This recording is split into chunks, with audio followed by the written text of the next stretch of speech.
El rey David estaba en Jerusalén gobernando en tiempo de paz. Las guerras externas habían cesado, pero dentro de su casa, el pecado ya había cruzado la puerta.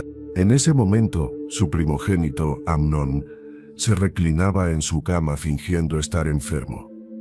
Había pedido al rey algo que parecía inofensivo, que Tamar, su hermana, viniera a cocinarle pan en su propia habitación. David no sospechó nada. La envió, pero Tamar era virgen. Llevaba puesta la túnica especial que distinguía a las hijas del rey que aún no se habían entregado a ningún hombre. Una prenda que, según la ley de Israel, no debía ser tocada sin pacto ni honra. Ese día, una casa real se volvió escenario de traición. Y nadie hizo nada.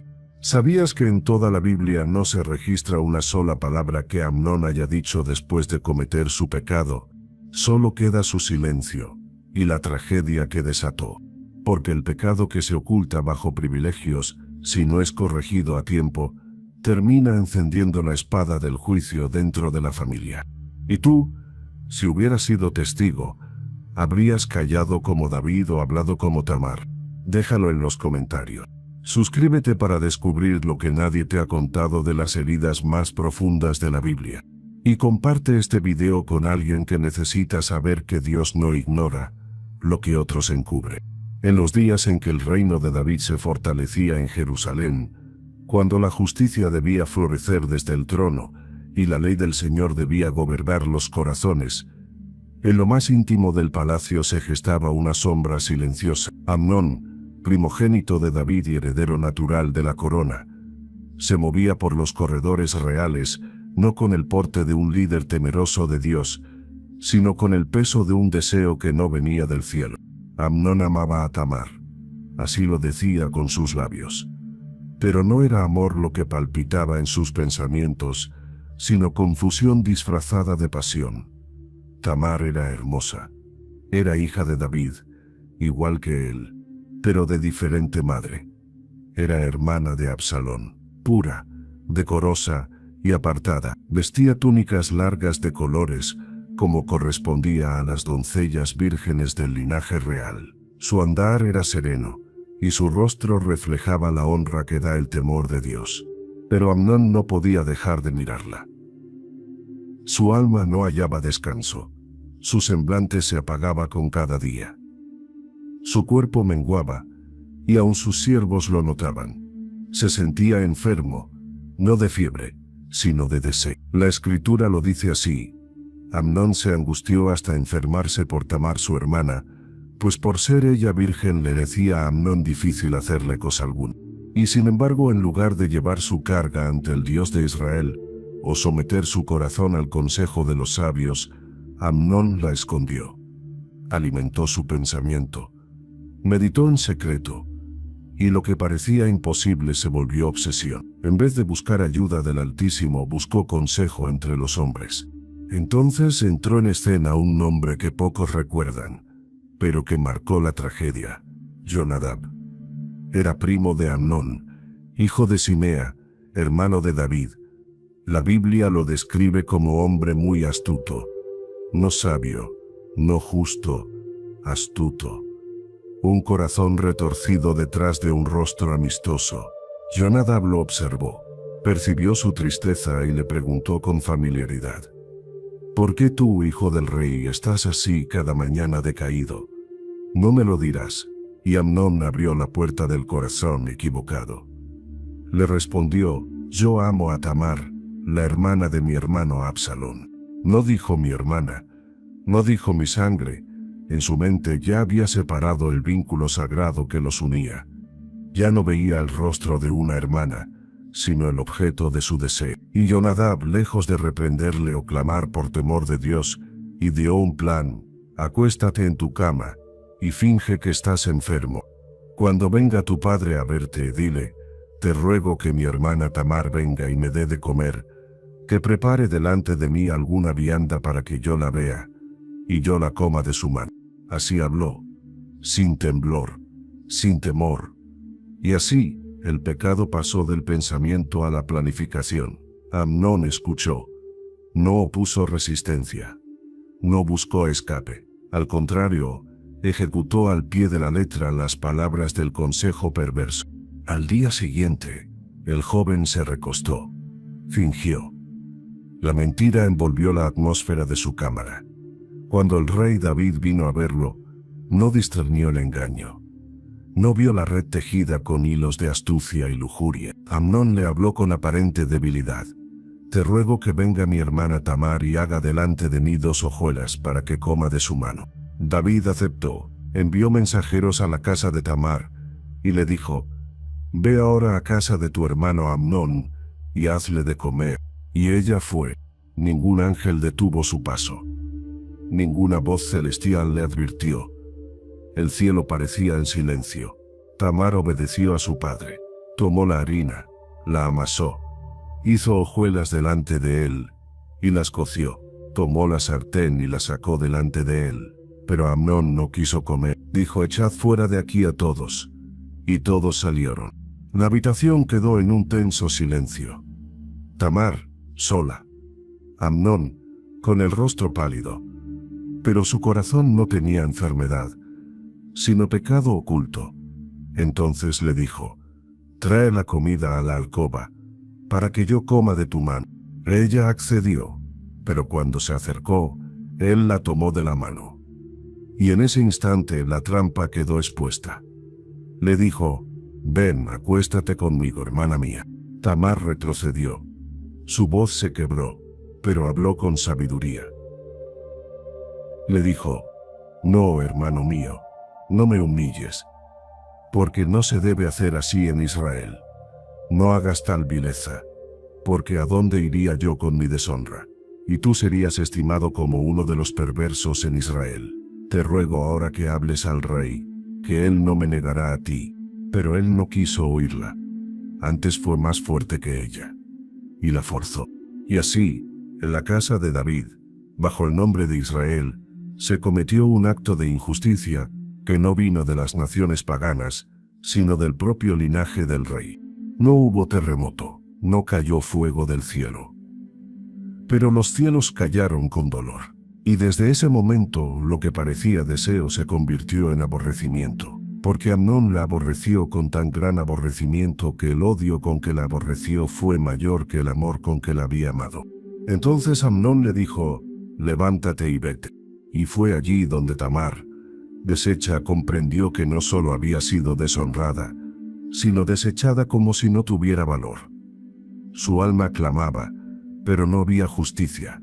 Sus vestiduras reales ya no tenían sentido. Se levantó, se rasgó la ropa de colores, se cubrió de ceniza y salió llorando, mientras la puerta de aquella habitación se cerraba detrás de ella como si sellara una sentencia eterna.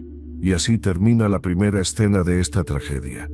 No como un final, sino como una herida abierta en medio del linaje real, porque no hay pecado oculto que no produzca eco, y no hay silencio más fuerte que el de una injusticia que clama ante Dios.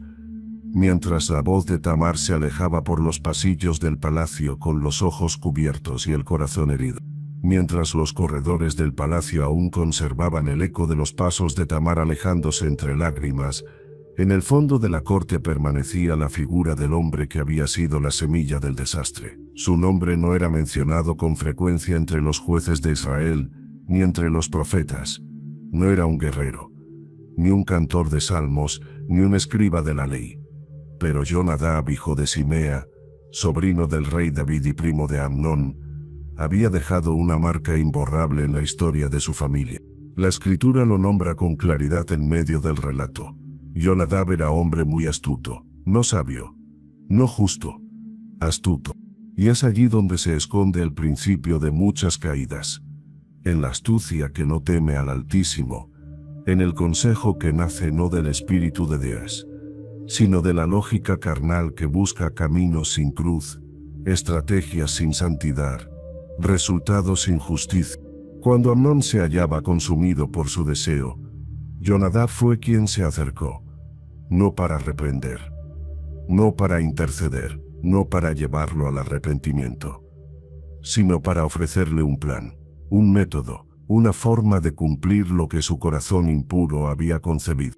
y lo hizo con normalidad, como quien habla de un negocio o de un juego. Su astucia se disfrazó de familiaridad. Su voz fue suave, su propuesta directa. Le dijo: acuéstate en tu cama y finge que estás enfermo. Cuando venga tu padre a verte, dile: te ruego que venga mi hermana Tamar y me dé de comer. Jonadab no pronunció maldición, no levantó espada, no tocó a Tamar, pero su palabra fue suficiente para abrir la puerta al pecado más infame cometido en la casa del ungido del Señor. El corazón que sugiere el mal sin hacerlo con sus manos, también participa de su culpa. Porque hay lenguas que matan más que lanzas, y hay consejos que destruyen más que los ejércitos. Jonadab fue ese tipo de hombre, un instrumento sin temor de Dios. Y lo más trágico de todo, él era parte del linaje de David. No venía de las naciones, no era filisteo ni cananeo. Era israelita, era familia. En medio de las tribus del pueblo elegido, dentro de la misma casa del rey, la serpiente susurraba con suavidad. Tal como lo hizo en el Edén, ahora lo hacía en Jerusalén. La historia continúa, y aunque el acto vil ya había sido cometido, Jonadab no desapareció. Su nombre volverá a sonar más adelante. Pero en este momento, su figura queda suspendida en el silencio de la tragedia que ayudó a construir. No con espadas, sino con palabras. Mientras tanto, Tamar permanecía en casa de su hermano Absalón, desolada, su honra rota, su voz enmudecida por el escándalo. El palacio que antes era símbolo de gloria, ahora guardaba el olor del pecado que nadie castigó. David, el rey, el hombre conforme al corazón de Dios, lo supo. La noticia llegó a sus oídos. Se enojó mucho. Así lo declara la Escritura. El rey David se enojó mucho, pero no hizo nada. No disciplinó, no confrontó, no reprendió a Amnón. Y en esa omisión, el fuego del juicio comenzó a encenderse en otro corazón, en el de Absalón. Porque mientras Jonadab sembraba el consejo del mal, y David callaba por debilidad o temor, Absalón no olvidaba. Los hilos de la historia se entrelazaban lentamente, y el silencio de la corte se volvía cada vez más espeso. Jonadab seguía presente, callado pero atento, en los rincones del palacio, en las conversaciones que fingían normalidad, en los ojos que no veían más allá de la superficie. La astucia seguía obrando, aun después del pecado consumado. Y mientras la noche caía sobre Jerusalén, y Tamar lloraba en la soledad de su casa, el corazón de Jonadab no mostraba remordimiento. No hay registro de culpa. No hay clamor por perdón. Solo astucia y espera, porque los hombres sin temor de Dios no siempre actúan en la oscuridad. A veces lo hacen a la luz del día, con voz suave, con apariencia de familiar. Pero sus palabras cargan veneno que mata a generaciones. Y es allí donde el Espíritu Santo nos deja ver un principio eterno. No toda voz cercana es de Dios. No todo consejo viene del cielo. Y no todo silencio es inocente. Así, mientras la sangre de la injusticia aún clamaba desde el corazón de Tamar, el pecado seguía creciendo en la sombra. Y Absalón comenzaba a planear.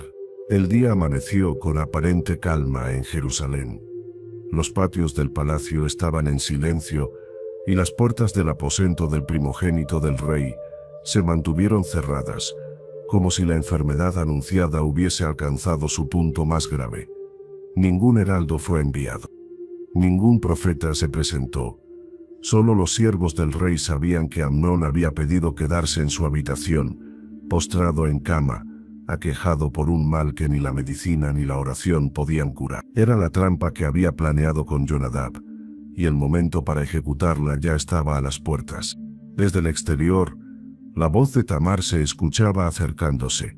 Sus sandalias resonaban contra el mármol pulido. No llevaba armas, ni sospechas, solo una actitud de obediencia y un corazón dispuesto a servir. La hija del rey cumplía con la voluntad de su padre, sin saber que en el interior de la alcoba no la esperaba un enfermo, sino un corazón corrompido por el pecado. Amnón la recibió recostado, pálido, pero no por fiebre. Su rostro era la máscara de una falsedad cuidadosamente ensayada. En su voz no había temblor. Con tono débil, le indicó lo que quería: harina, aceite y fuego, que le preparara ella misma pan caliente amasado en su presencia, como si eso pudiese sanar el alma de alguien que había cruzado ya los límites del temor de Dios. Tamar tomó los ingredientes con delicadeza, amasó la harina, encendió el fuego, vertió el aceite.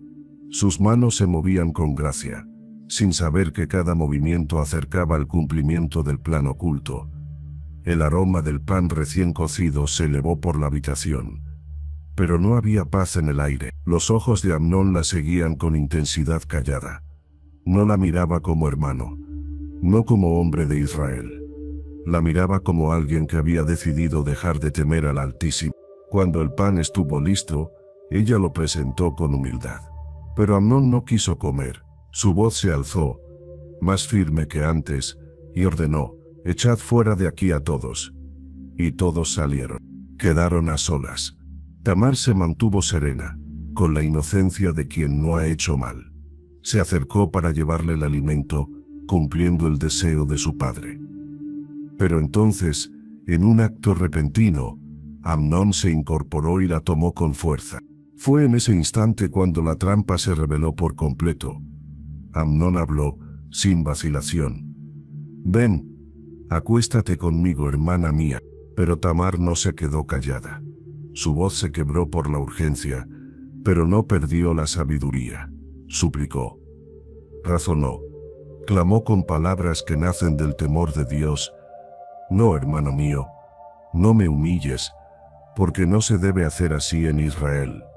No hagas tal vilez, porque ¿a dónde iría yo con mi deshonra? Y tú serías como uno de los perversos en Israel. Te ruego ahora que hables al rey, que él no me negará a ti. Sus palabras no fueron gritos vacíos, fueron una exhortación santa, un llamado a la conciencia. Pero Amnón no escuchó. El pecado, una vez aceptado en el corazón, cierra los oídos al consejo, incluso cuando proviene de la voz de una hermana inocente. Entonces, con violencia fue más fuerte que ella, y la forzó. En un solo acto, el príncipe de Israel se convirtió en el destructor de su propia casa. No necesitó espada. No hubo sangre visible, pero la herida abierta fue más profunda que cualquier batalla. En el corazón de Tamar, el templo de la honra fue profanado, y en el alma de Amnón, la corona de primogénito se manchó con vergüenza. La escritura dice que después de consumado el acto, Amnón la aborreció con tan gran aborrecimiento que el odio con que la aborreció fue mayor que el amor con que la había amado. Así es el pecado cuando se manifiesta sin arrepentimiento. Lo que antes parecía un deseo se convierte en desprecio, porque no era amor, era lujuria disfrazada de afecto. Y dijo Amnón a Tamar: levántate y vete. Ella respondió con la dignidad de quien aún en su dolor conoce el peso de la justicia: no hay mayor mal que este otro que me haces, echándome. Pero él no la escuchó. Llamó a su criado, y le dijo: échala fuera de aquí, y cierra tras ella la puerta. Entonces el siervo la tomó y la expulsó.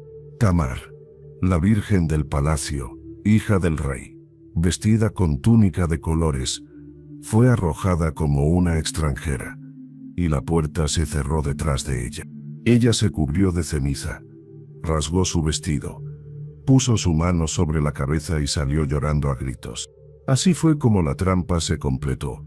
No fue obra de filisteos, no vino de naciones enemigas, fue dentro del pueblo santo, dentro del linaje real, dentro de la casa de David, y el juicio no vino del cielo de inmediato. Pero la historia no terminó, porque mientras la voz de Tamar se alejaba en el viento, y las puertas del palacio volvían a cerrarse como si todo estuviera en orden, Absalón escuchaba, y el pecado comenzaba a clamar por respuesta. La puerta se cerró con un sonido seco, y tras ella Tamar quedó sola. El corredor estaba vacío. Nadie vino a consolarla. Ningún guardia se atrevió a preguntar: Ningún siervo habló, solo el eco de sus pasos, uno tras otro, marcando la marcha de una mujer que ya no caminaba como princesa, sino como despojo. Sus manos, antes limpias, ahora se alzaban cubiertas de ceniza. Su vestido, antes símbolo de honra, colgaba rasgado por la vergüenza. Su rostro, antes sereno, estaba cubierto, y su alma, herida profundamente. Tamar no gritó en busca de venganza, no maldijo, no amenazó. Lo que brotó de su interior fue el clamor de quien conocía la ley de Dios y había sido violentada bajo su propio techo. Porque Tamar sabía, no era ignorante, conocía los caminos del Señor, conocía la pureza que debía guardar, y por eso en el momento de la agresión, su voz no se quebró en confusión, sino en verdad. Le había dicho a Amnón con firmeza, no se debe hacer así en Israel, no hagas esta vileza. Estas palabras no eran simples súplicas, eran una denuncia espiritual, un llamado a que la ley no fuera quebrantada dentro de las mismas murallas del reino. Era una hija de Sión hablando con autoridad moral, recordando lo que está escrito, lo que fue entregado por el dedo de Dios a Moisés. Tamar no estaba sola en su conciencia. El cielo la escuchaba, pero los hombres callaban. Ella se dirigió al único lugar donde podía ir, a casa de su hermano Absalón, aquel que compartía su misma madre, aquel que conocía su caminar, su integridad, su silencio, y cuando cruzó el umbral de su casa, Absalón la vio. No necesitó muchas palabras, su rostro lo decía todo. La ceniza, el vestido roto, el llanto contenido. Y entonces él habló. ¿Ha estado contigo tu hermano Amnón? La pregunta fue directa. No hubo rodeos, porque Absalón entendió. Vio en su hermana la señal de la desgracia. Escuchó en su llanto la injusticia. Y añadió, calla ahora, hermana mía. Tu hermano es. No se angustie tu corazón por esto. Pero esas palabras no significaban olvido. No eran indiferencia. Eran la semilla de una determinación más profunda. El alma de Absalón no quedaría en paz. Su silencio no era pasividad, era estrategia. Tamar se quedó desolada. No regresó al palacio. No volvió a sentarse en la mesa del rey. La escritura lo dice sin adornos. Y se quedó Tamar desconsolada en casa de su hermano Absalón. Desconsolada. Sin honra. Sin justicia. Sin respuesta. David, el padre, fue informado. El rey oyó todas estas cosas, y su corazón ardió en ira. Pero el relato sagrado no registra acción. No hubo decreto. No hubo castigo. No hubo restauración. El clamor de Tamar permaneció en la casa. No llegó al tribunal. No fue escuchado desde el trono. Y fue entonces cuando el silencio se volvió grito.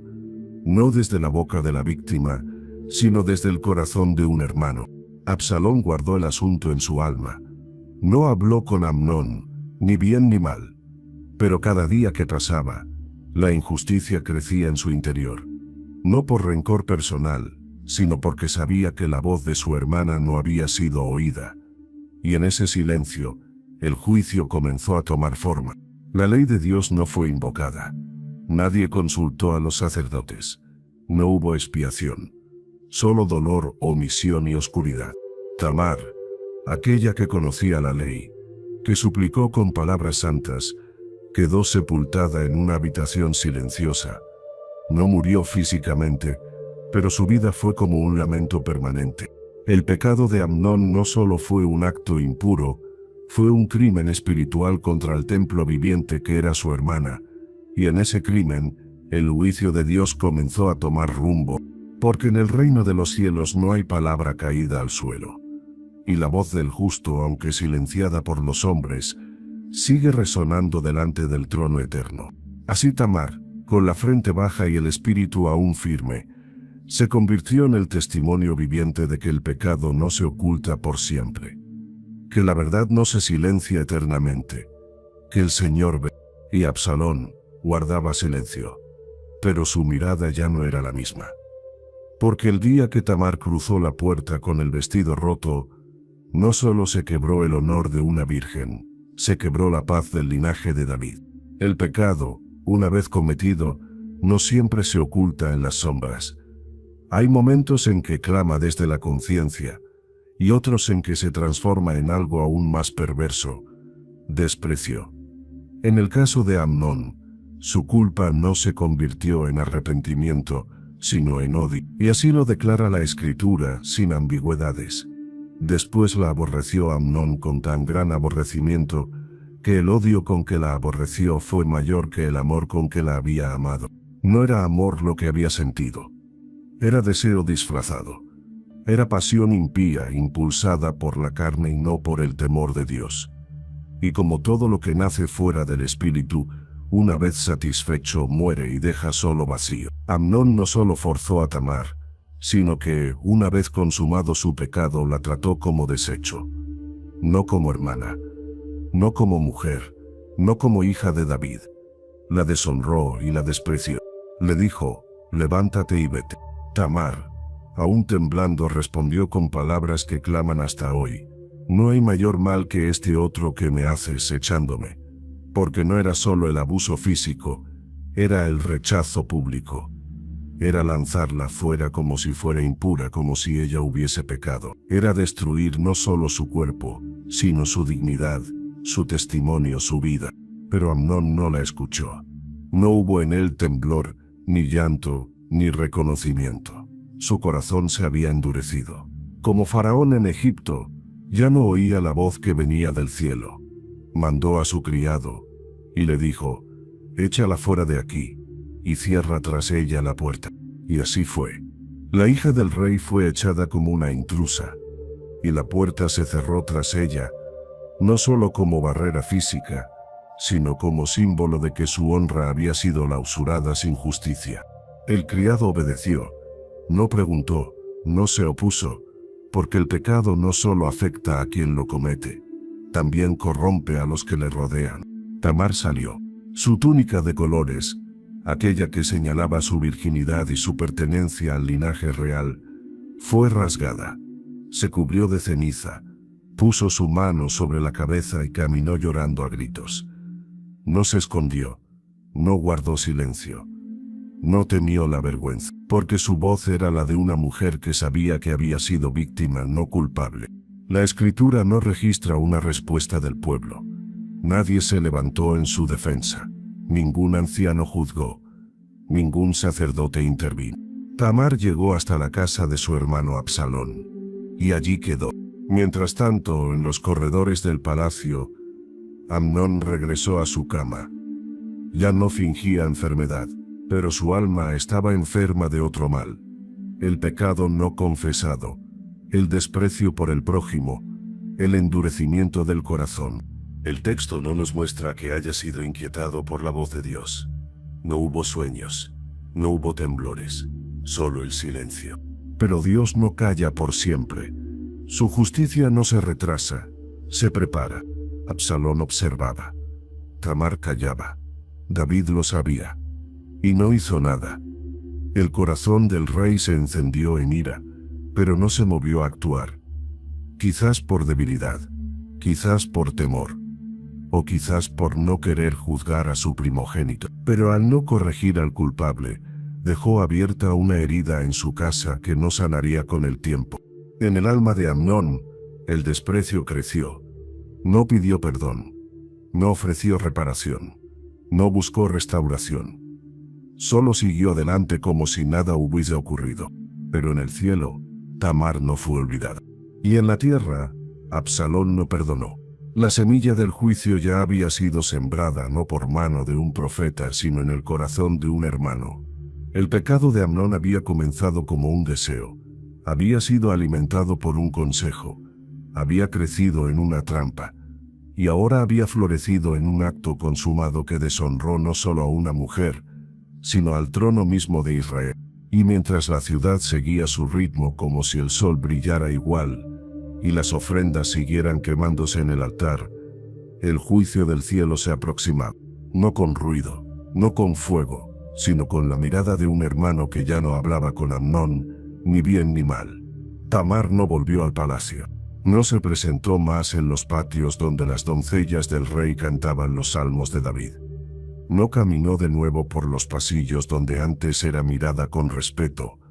Su honra, aunque no culpable, había sido quebrada por la traición del propio linaje. Y su corazón, aunque no culpable, estaba herido por una carga que la justicia terrenal no quiso llevar. Los días pasaron y la casa de Absalón se convirtió en su refugio. Pero no era un refugio de consuelo. Era de silencio. Silencio pesado. Silencio tenso. Silencio donde no se olvida, pero tampoco se habla. Ella no gritó más. No discutió. No acusó. Pero tampoco volvió a reír. Su túnica de colores ya no estaba. Esa prenda larga que distinguía a las vírgenes del rey fue rasgada el día de su vergüenza. Ya no la volvería a vestir. En Israel, una virgen violada no podía ser ofrecida en matrimonio sin que se hiciera juicio. Pero aquí no hubo juicio, no hubo restauración. Solo puertas cerradas. Tamar se cubrió el rostro. No por vergüenza de su pecado, sino por la carga del pecado de otro. Su rostro tapado era señal de duelo, pero también de dignidad. No permitiría que su rostro fuese visto sin honra. Aún rota, aún llorando, guardaba su integridad delante de Dios. La Escritura lo dice con firmeza. Tamar se quedó desolada en casa de su hermano Absalón. Desolada, no solo por lo que sufrió, sino por lo que no pasó. Porque el rey no actuó. Los ancianos no hablaron. Los levitas no intercedieron. Y Amnón seguía comiendo a la mesa del palacio como si nada hubiera ocurrido. Su hermano Absalón la recibió, pero también guardó silencio. No la consoló con muchas palabras. No la alentó a olvidar. Solo le dijo: «Calla ahora, hermana mía. Tu hermano es. No se angustie tu corazón por esto». Pero esas palabras no eran indiferencia. Eran fuego contenido. Absalón no lo olvidó. El día que Tamar entró en su casa cubierta de ceniza, con la túnica rota y el alma quebrada, algo también se rasgó dentro de él. Desde entonces, no habló con Amnón, ni bien ni mal. Y esa frase quedó grabada en la historia como la evidencia de un juicio que estaba siendo incubado. No por los labios, sino por el corazón. El palacio de David continuaba su ritmo. Las guerras, las canciones, las celebraciones no se detuvieron. Pero bajo el esplendor del reino, se gestaba una herida que ningún salmo podía ocultar. El primogénito, llamado a ser heredero, ya estaba marcado por la injusticia, y la voz de su hermana, aunque callada, no dejaba de sonar en el cielo. Tamar se volvió símbolo de muchas mujeres en Israel. Víctimas sin voz, honrosas pero silenciadas. No por el juicio de Dios, sino por la omisión de los hombres. La Escritura no vuelve a narrar palabra de ella después de aquel suceso. Su vida quedó guardada en una habitación. No hay registro de que se casara, no hay registro de que tuviera hijos. Solo quedó registrada como la hija del rey David, que fue deshonrada por su hermano. Pero en esa aparente invisibilidad, su historia no murió.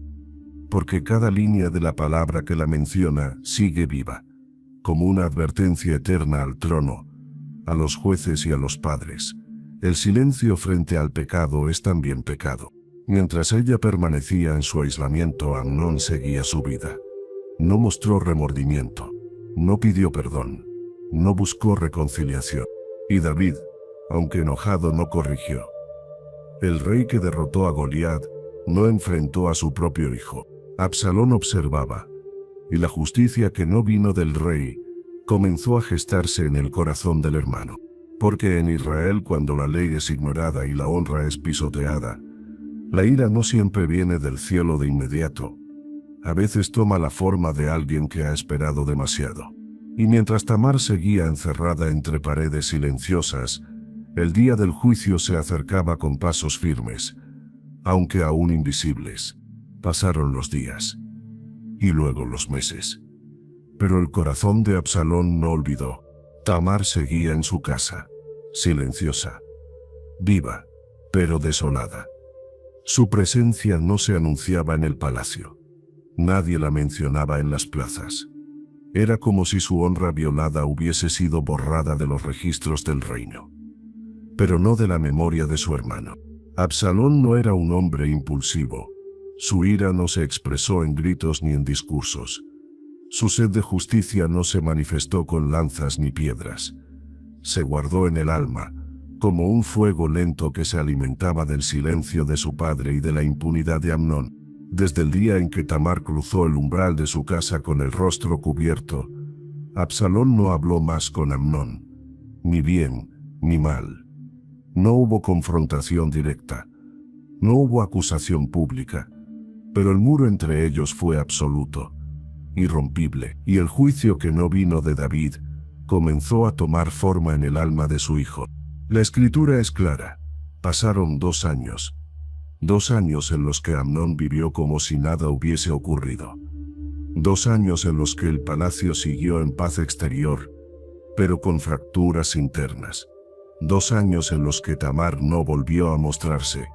2 años en los que el rey no actuó. Y entonces, el momento llegó. Era tiempo de esquilar las ovejas de Absalón en Baal-Hazor, cerca de Efraín. Era costumbre en Israel celebrar la esquila con fiesta, banquete y reunión familiar. Era una ocasión de gozo y abundancia, donde las familias se congregaban y el vino alegraba los corazones. Pero Absalón no buscaba alegría, buscaba justicia, o lo que su alma entendía como tal. Envió mensajeros al rey, su padre. Le dijo: «He aquí que tu siervo tiene ahora esquiladores. Yo ruego que venga el rey y sus siervos con tu siervo». David, sin saber las verdaderas intenciones de su hijo, declinó con cortesía. Dijo: «No, hijo mío, no vamos todos, para que no te seamos gravosos». Y aunque Absalón insistió, el rey se negó. Le dio su bendición, pero no su presencia. Entonces Absalón pidió lo que verdaderamente deseaba: «Si no, te ruego que venga con nosotros mi hermano Amnón». Y David preguntó: «¿Para qué ha de ir contigo?». Pero Absalón insistió, y el rey cedió. Envió con él a Amnón y a todos los hijos del rey. Y así, el heredero violador caminó hacia su sentencia, sin saberlo. No hubo aviso del cielo, no hubo voz profética, solo el curso silencioso de los actos no corregidos. Absalón había planeado cada detalle. No era un acto de furia repentina. Era un juicio personal, ejecutado con precisión. Mandó a sus siervos: «Mirad ahora cuando el corazón de Amnón esté alegre por el vino, y cuando yo os dijere: herid a Amnón, entonces matadle, y no temáis, pues yo os lo he mandado. Esforzaos pues, y sed valiente». Así lo hizo, sin tribunales, sin proclamación, sin temor. Y cuando el vino corrió y el corazón de Amnón se alegró, los siervos de Absalón se levantaron y lo hirieron, y cayó. No hubo defensa, no hubo juicio previo, solo la paga de un pecado que había quedado impune por 2 años. Los otros hijos del rey se levantaron con temor, montaron en sus mulas y huyeron, porque el rumor se extendió rápidamente: «Absalón ha matado a todos los hijos del rey». Pero no fue así. Solo a uno, solo al que había deshonrado sin arrepentimiento. En Jerusalén, David recibió la noticia, cayó al suelo, rasgó sus vestidos, todos sus siervos hicieron lo mismo. El duelo fue inmediato. Pero el informe era falso, solo uno había muerto. Entonces apareció Jonadab, el mismo Jonadab, el astuto, el que había dado el consejo, el que había sembrado la trampa. Y con fría claridad le dijo al rey: «No diga mi señor que han matado a todos los jóvenes hijos del rey. Solo Amnón ha sido muerto, porque por mandato de Absalón esto había sido determinado desde el día que Amnón forzó a su hermana Tamar». Así habló, sin quebranto, sin pesar, como quien observa una profecía cumplida, pero sin lágrimas. Y David comprendió. Comprendió que el pecado que no se corrige termina siendo corregido por otros medios, y que la justicia que se retrasa siempre cobra su precio. Absalón huyó, cruzó el Jordán, se refugió en casa de Talmai, rey de Gesur, su abuelo materno, y David lloró. Lloró por Amnón, su primogénito. Lloró por el hijo que había sido asesinado. Lloró, pero nunca lo había juzgado. Lloró, pero ya era tarde. Y Tamar seguía en casa, viva, silenciosa, pero ahora con un hermano muerto, otro exiliado, y un padre quebrado. Y así, la justicia que no vino desde el trono vino desde la sangre, pero no fue justicia santa, fue venganza humana. Y su precio apenas comenzaba. El lamento en Jerusalén no cesaba. Las noticias habían llegado como relámpago en día claro. El hijo mayor del rey había sido asesinado por su propio hermano, durante una fiesta que debía ser motivo de alegría. El palacio se llenó de voces agitadas, de servidores rasgando sus vestiduras, de príncipes huyendo despavoridos. Pero en el centro del tumulto, David permanecía sentado en tierra, con los ropajes rasgados, cubierto por una mezcla de aflicción, desconcierto y culpa. Amnón estaba muerto. Absalón había huido. Tamar seguía desolada. Y David, el rey, el hombre conforme al corazón de Dios, no había hecho nada. Desde aquel primer día en que se enteró de la violación de su hija, su corazón se encendió en ira. Así lo dice la Escritura. Mas cuando el rey David oyó todo esto, se enojó mucho, pero no pasó de ahí. No reprendió, no juzgó, no corrigió. El padre había sido pasivo, el rey negligente, y el silencio había dado lugar a la tragedia. Durante 2 años, David convivió con Amnón. Lo vio a diario. Le habló, quizá. Lo bendijo en la mesa real, pero nunca lo confrontó. Nunca lo llamó al arrepentimiento. Nunca exigió que enfrentara las consecuencias de su pecado. Tampoco visitó a Tamar. No hay registro de que la haya buscado, consolado o restaurado. Su nombre desapareció del palacio. Fue enterrada en el olvido, viva pero invisible. Y Absalón, quien lo observaba todo, interpretó el silencio de su padre no como misericordia, sino como omisión. El rey, que era rápido para la guerra y al canto, se mostró lento para ejercer justicia en su propia casa. Ahora Amnón yacía sin vida, y Absalón estaba exiliado. El corazón de David, dividido entre el amor de padre y el deber de rey, quedaba atrapado entre lo que debió hacer y lo que ya no podía enmendar. Jonadab, aquel que había sembrado la trampa, fue quien trajo la claridad a la escena. Solo Amnón ha muerto. Porque esto fue determinado por Absalón desde el día en que su hermana Tamar fue forzada. Y David comprendió lo que en su interior quizás ya sabía. El juicio había llegado porque él no lo había traído cuando debía. Lo que debió haberse resuelto con corrección, arrepentimiento y restauración, se convirtió en venganza, muerte y división. Y ahora, su familia estaba rota. Los otros hijos del rey regresaron del campo. Uno por uno fueron entrando al palacio, montados en sus mulas, cabizbajos, aún temblando. Se presentaron delante de su padre en silencio, y el rostro de David se volvió más pálido con cada llegada. Pero Absalón no regresó. El exilio había comenzado. Se fue a Gesur, tierra de su abuelo materno, Talmai, rey gentil. Allí se refugió, lejos del alcance de David, y también lejos de una restauración que nunca vino. Pasarían 3 años antes de que el rey siquiera considerara traerlo de vuelta, pero su corazón ya comenzaba a inclinarse hacia él. El texto sagrado lo expresa con profundidad. El rey David deseaba ir a Absalón, porque ya estaba consolado acerca de Amnón, que había muerto. El duelo por el primogénito pasó, pero no así la fractura familiar. La casa de David, que había sido fortalecida por la promesa divina y por victorias militares, ahora estaba herida desde dentro, no por ejércitos enemigos, sino por la falta de justicia dentro de su propia sangre. El liderazgo espiritual de David, que en otro tiempo detuvo pestes, derrotó gigantes y escribió salmos que estremecieron los cielos, ahora se había visto mudo frente al pecado doméstico. Y en ese silencio se gestaba una nueva etapa en la historia. Porque aunque Absalón había cumplido su venganza, su corazón no estaba en paz. No había reconciliación, no había perdón. Solo una herida más profunda y una ambición que comenzaba a despertar. Y mientras tanto, Tamar seguía viva, olvidada, ignorada, sin justicia. Pero viva. Su historia no era solo un capítulo de dolor, era una advertencia para todo Israel. Porque cuando los padres no corrigen, cuando los reyes no juzgan, cuando el pecado se tolera en nombre del amor, la justicia se aleja. Y el precio siempre es más alto de lo esperado. David había escuchado, pero no actuó.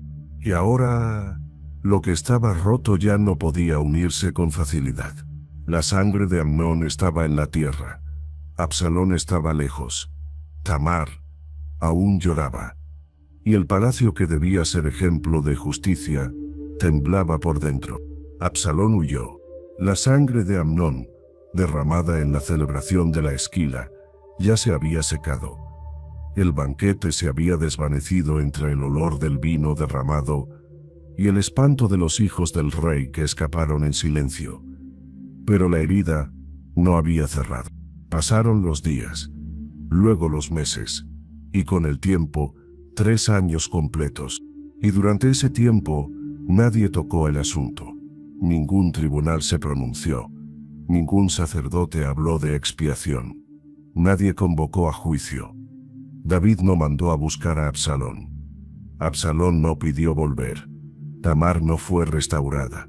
Solo el recuerdo seguía vivo. David guardaba el dolor en el alma. Amnón estaba muerto, no por mano extranjera, no en batalla, no bajo juicio divino, sino por la espada de su propio hermano. Pero aunque el luto había pasado, aunque el llanto cesó, en su espíritu no había resolución, porque el dolor que se guarda sin justicia solo se transforma en peso. La escritura lo expresa con una sencillez que golpea el corazón. El rey David deseaba ver a Absalón. No lo llamó, no lo envió a buscar, solo lo deseaba. Su amor de padre ardía, pero su conciencia de rey vacilaba. Porque Absalón no solo era su hijo, ahora también era homicida. No había juicio, no había perdón público, no había arrepentimiento registrado, solo una grieta cada vez más profunda. Y mientras tanto, Absalón permanecía en Gesur. Era una tierra lejana, más allá del Jordán, gobernada por Talmai, rey gentil, abuelo materno de Absalón. Allí, en ese exilio autoimpuesto, el hijo del rey no se quebró en llanto, ni envió palabras de dolor. Guardó silencio. Observó. Esperó. La herida en su corazón, por lo que Tamar había sufrido, aún palpitaba. Pero ahora, con Amnón muerto y David en aparente indiferencia, lo que alcanzó como justicia personal, empezó a transformarse en otra cosa. En su mente la idea de regresar a Jerusalén no era solo para reconciliarse, sino para ocupar un lugar que creía merecer. Absalón era hijo de Maaca, hija de un rey extranjero. Tenía sangre real, belleza notable, carisma natural. Ninguna mancha se encontraba en él desde la planta del pie hasta la coronilla. Así lo testifica la Escritura. Durante esos años fue creciendo algo más que ausencia. Creció la ambición. Porque el silencio no solo guarda dolor, también puede incubar planes. Joab, jefe del ejército, lo sabía. Observaba el ánimo del rey, veía cómo su corazón se inclinaba por Absalón, aunque sus labios no lo dijeran. Y fue entonces cuando decidió actuar. No por compasión, sino por estrategia, porque sabía que una herida sin sanar termina corrompiendo el alma del reino. Pero antes de que Joab trazara su plan para traerlo de vuelta, los días seguían pasando. Tamar, aún desolada, no había salido de la casa de su hermano. Su historia no fue borrada por la muerte de Amnón, tampoco por el exilio de Absalón. Ella era la señal viviente de un pecado no juzgado, de un dolor ignorado, de un clamor que no halló respuesta. David, en su soledad, comenzó a inclinarse hacia Absalón. No porque olvidara lo que hizo, sino porque su amor de padre comenzaba a superar su temor de actuar. El juicio que nunca dio, ahora lo atormentaba en el silencio. Y mientras todo esto ocurría, Jerusalén estaba en calma. Pero no era paz, era suspensión. El pecado no había sido sanado, solo pospuesto. La casa real respiraba, pero con dificultad, porque una herida no tratada, aunque no sangra, sigue viva. Y en los rincones del palacio, en los corazones de los siervos, en los pensamientos de los hijos del rey, ya se percibía que el regreso de Absalón no sería simple, porque el que había huido con sangre en sus manos volvería con algo más que nostalgia. El silencio no era olvido, la herida aún estaba abierta. El tiempo en Jesús había templado el rostro de Absalón, pero no su corazón. Desde su exilio no envió palabra de arrepentimiento. Tampoco se volvió contra David en abierta rebelión. Solo esperó y planeó. En su silencio había memoria, y en su memoria aún ardía el día en que Tamar cruzó llorando su puerta. La herida de la hermana aún sangraba dentro del hermano. Pero ahora Absalón deseaba volver, no para rendir cuentas, ni para buscar restauración. Quería regresar y ser recibido, no como un fugitivo, sino como un príncipe, no como un homicida, sino como el hijo del rey. Y fue Joab quien percibió el cambio en el corazón de David. El jefe del ejército, conocedor del alma del rey, discernió que su deseo de ver a Absalón había crecido más que su juicio, pero David no quería dar el primer paso. No por falta de afecto, sino por falta de resolución. Entonces Joab tramó una parábola. Trajo a una mujer sabia de Tecoa. Le puso en la boca una historia ficticia y la envió al rey. Y ella habló con astucia. Le narró un caso en que uno de sus hijos había matado al otro, y cómo el pueblo exigía la muerte del sobreviviente. Pero si el rey permitía eso, también el nombre de la familia sería apagado. David, al escuchar, falló a su favor. Entonces la mujer lo confrontó. Le dijo: ¿por qué, pues, piensas tú cosa semejante contra el pueblo de Dios? Porque hablando el rey esta palabra se hace culpable él mismo, por cuanto no hace volver a su desterrado. David comprendió. Su conciencia fue tocada. Y preguntó: ¿no está la mano de Joab contigo en todo esto? Ella lo confirmó, y el rey cedió. Mandó traer a Absalón, pero cuando regresó, no fue recibido con plenitud, porque David, aunque permitió su vuelta a Jerusalén, no quiso verlo. Dijo: váyase a su casa, y no vea mi rostro. Así Absalón vivió 2 años en Jerusalén, sin ver el rostro del rey. Ya no estaba en Jesús, pero el exilio continuaba, ahora dentro de su propia ciudad. Y entonces, en medio de ese orgullo herido, la ambición creció, porque si no era recibido como hijo, se levantaría como algo más. Si su rostro no era digno de estar delante del rey, él haría que su imagen resplandeciera ante el pueblo. Durante esos años, Absalón cultivó su reputación. Su belleza era sin igual en Israel. Desde la planta del pie hasta la coronilla no había mancha en él. Su cabello, cuando era cortado una vez al año, pesaba hasta 200 siclos. Era admirado, observado, seguido. Y Absalón tuvo hijos e hijas, y una de ellas llevó por nombre Tamar, llamada así, no en vano, sino como memorial vivo de la herida que lo impulsó a matar. Pero el hijo del rey no se conformó con ser parte de Jerusalén sin honra. Mandó a llamar a Joab, pero éste no acudió. Una vez, luego otra. Y cuando Joab no respondió, Absalón mandó prender fuego a su campo de cebada. Solo así Joab fue a su presencia. Y Absalón le dijo: He aquí, he enviado por ti, diciendo, ven acá, para que te envíe al rey a decirle, ¿para qué vine de Jesús? Mejor me fuera estar aún allá, deseo ver el rostro del rey, y si hay en mí pecado, máteme. Joab intercedió, y el rey finalmente cedió. Absalón fue llamado, entró ante David, y se postró rostro en tierra delante del rey. Y el rey besó a Absalón.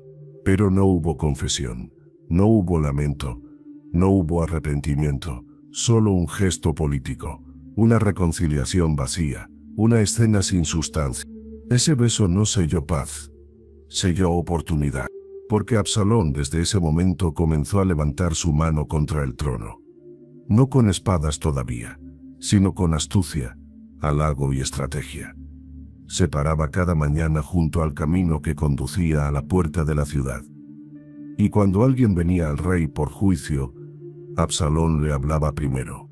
Les decía, mira, tu causa es buena y justa, pero no tienes quien te oiga de parte del rey. Y añadía, ¿quién me pusiera por juez en la tierra, para que viniesen a mí todos los que tienen pleito o negocio, que yo les haría justicia? Y así, poco a poco, robaba el corazón de Israel. Porque cuando la justicia tarda, el pueblo busca otra voz. Y aunque esa voz no venga de Dios, si suena justa será seguida. La muerte de Amnón ya quedaba lejos. Tamar ya no era mencionada. El beso de David no restauró nada. Pero el camino hacia el caos estaba en marcha. Porque el corazón que no perdona, tarde o temprano se levanta. Y lo que empezó como venganza, pronto se convertiría en traición. Y todo comenzó en una fiesta. La fiesta donde Amnón fue asesinado. No en guerra, no en juicio, sino en una celebración de rebaños. Allí donde se alzaron las copas se derramó la sangre. Porque el pecado que no se corrige a tiempo, siempre cobra su precio. Y el precio apenas había empezado a cobrarse. El beso que David dio a Absalón no fue un gesto de juicio. Fue un suspiro contenido de un padre herido. Un beso que no traía restauración ni justicia. Era el beso de un rey que no podía borrar el pasado, ni enderezar con afecto lo que había sido torcido por el pecado. El exiliado había vuelto. El asesino de su hermano ya estaba otra vez en Jerusalén. Pero el corazón de la familia real seguía fracturado. Y aunque el pueblo veía en Absalón a un hombre atractivo, fuerte y dispuesto, el cielo sabía que debajo de esa belleza crecía una raíz peligrosa. David lo sabía, pero su alma estaba agotada. Desde la muerte de Amnón, el rey no volvió a ser el mismo. La espada en su casa, anunciada tiempo atrás como consecuencia de su propio pecado con Betsabé y la muerte de Urías, ahora comenzaba a moverse entre sus hijos, y la promesa que le había hecho el profeta Natán resonaba silenciosa. La espada nunca se apartará de tu casa. David lloró, no en público, no en la plaza, pero su alma estaba cargada de una tristeza que no encontraba reposo.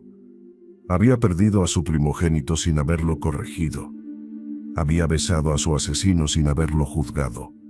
Y había dejado a su hija en el olvido sin haberla sanado. El padre que una vez mató gigantes ahora no podía enfrentar las ruinas dentro de su propio hogar. Absalón, por su parte, no descansó. Su corazón ya no buscaba reconciliación. El hijo dolido se transformó en conspirador.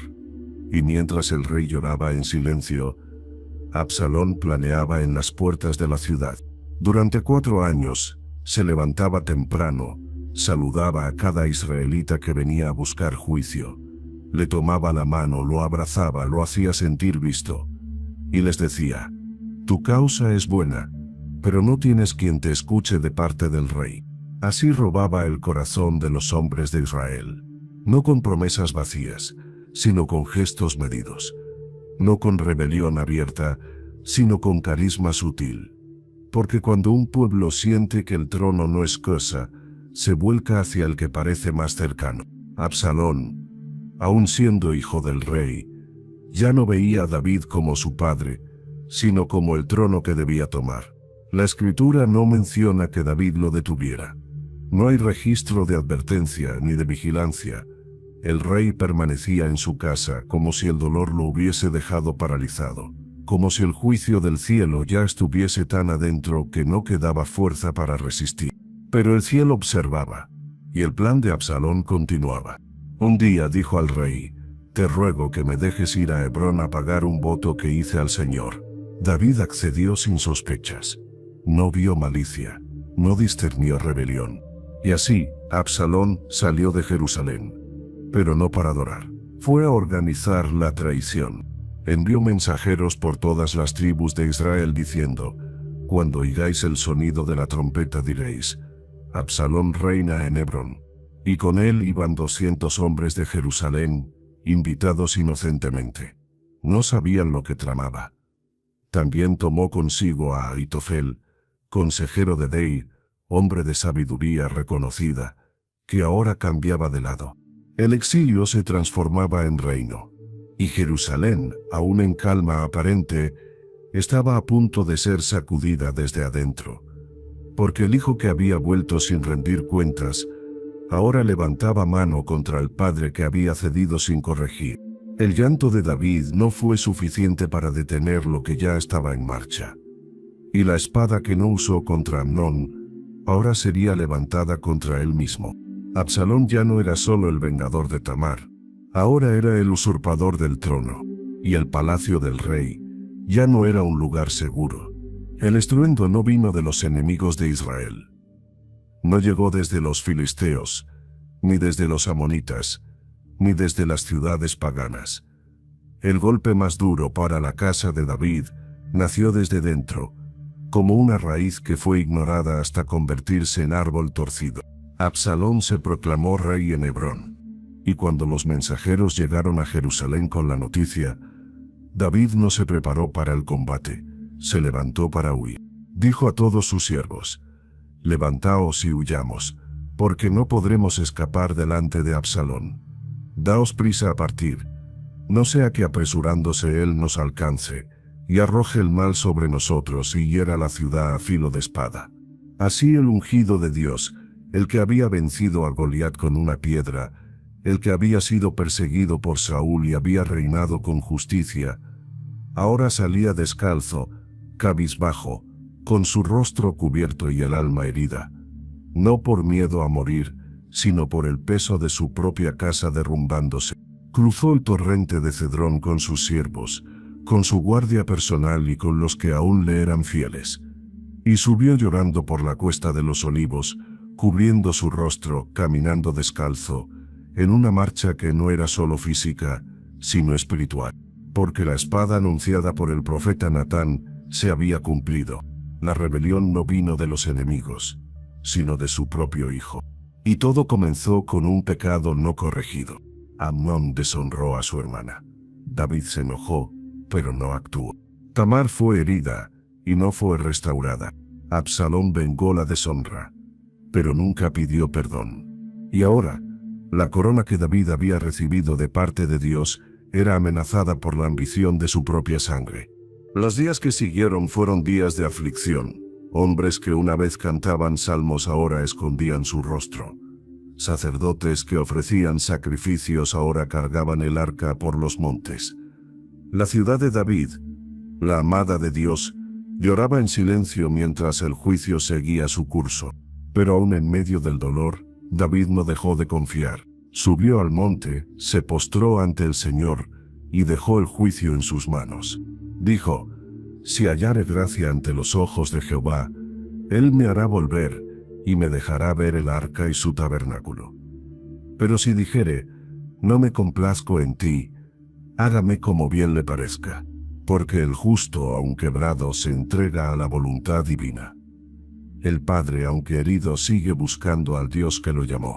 La rebelión de Absalón llegaría a su fin, pero no sin lágrimas, no sin pérdidas, no sin más dolor. Y Amnón estaba muerto. Su nombre no volvió a ser pronunciado con honra.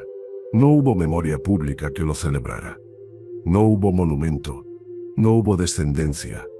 Solo el eco de una tragedia que comenzó en una mirada sin dominio propio, alimentada por un consejo astuto y culminada con una violación impune. Y Tamar, permanecía desolada. La Escritura guarda su silencio como testimonio eterno de lo que ocurre cuando se ignora el clamor de los inocentes.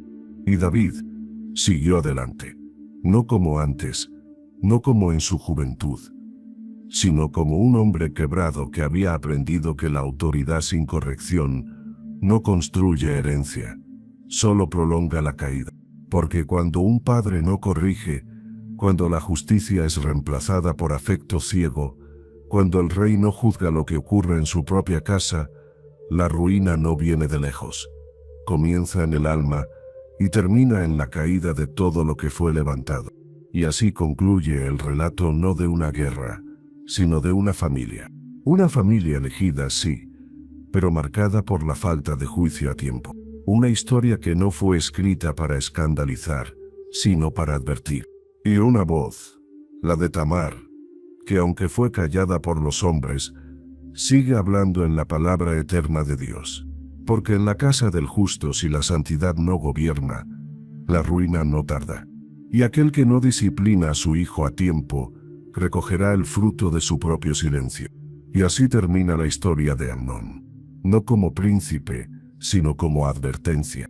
No como héroe, sino como advertencia viva en las páginas sagradas. Y su memoria queda allí, no para honrarla, sino para temerla. Y allí quedó la túnica rasgada de Tamar. No volvió a ser cosida. No fue reemplazada por otra. Fue guardada en el silencio de la historia, como un vestigio sagrado de lo que ocurre cuando el pecado no es confrontado y la justicia se retrasa. Ningún rey la recogió, ningún sacerdote la purificó, pero el cielo no la olvidó, porque el nombre de Amnón, aunque nació en el palacio, no se inscribió en la historia como legado, sino como advertencia. No murió en batalla, no murió bajo juicio divino. Murió en medio de una fiesta que él mismo no supo honrar. Su historia terminó cuando su falta de dominio lo convirtió en enemigo del propósito de Dios. Y Tamar aún vive en cada alma herida que camina en silencio, en cada hija que fue traicionada y no oída, en cada rostro que se cubre no por porpa, sino por el abandono de quienes debieron cuidar. Hoy, la Escritura no nos pide señalar a Amnón. Nos llama a no ser como él, a no mirar con impureza lo que Dios santificó, a no callar cuando otros sufren, a no aconsejar como Jonadab, a no omitir como David y a no vengar como Absalón, porque la verdadera justicia empieza en casa. Y tú, que has escuchado esta historia, ¿cuál será tu decisión? Comenta abajo, quiero ser justo aunque todos callen. Así sabremos que aún hay hombres y mujeres que desean obedecer la voz de Dios donde otros han caído. Suscríbete para seguir descubriendo lo que Dios aún revela en las heridas abiertas de la Escritura. Y comparte este video con alguien que necesite recordar que Dios ve lo que el mundo ignora.